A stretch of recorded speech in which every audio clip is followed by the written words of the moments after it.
Hi, I'm David Daniels from Chick Publications. Almost 41 years ago, a man came to the apartments where I lived, and he handed me one of these, asked me if I wanted to read it with him, and I did, and then asked me at the end if I'd like to pray to receive Jesus, and I did. There were no big theological questions, there was no big question and answer series. We just went through it, we came to the end. He asked me if I'd like to pray to receive Jesus as my Savior, and I said yes.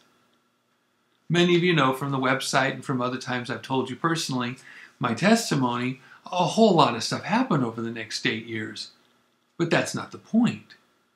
Something with God was settled long ago, because somebody was there with a tugging in a heart, and he was willing to go into the apartments where I was, on the grass, of course, not in my apartment, and to offer to read this tract with me.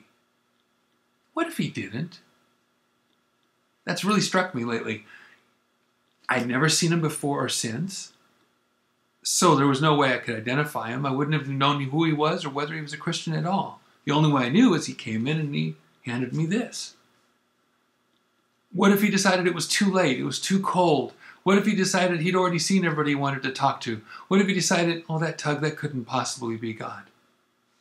Brothers and sisters, it just might be. And what do you got to lose? The worst that happens with a person who's saved is they're saved and they got a tract and maybe they'll give it to somebody else. What do you got to lose? If they're lost and they reject it, they're still lost. You haven't lost anything. A lost person who's still going to hell, you haven't lost a thing. They've just continued to be dead in sins. But if you give them the tract and they read it and they receive Jesus as their Savior, that's win. That is the one thing that you can count on. That if you're ready and you got your tract, even when you don't have time for a conversation, that God can do something with this that you can't do. We've got thousands of testimonies that say that very thing.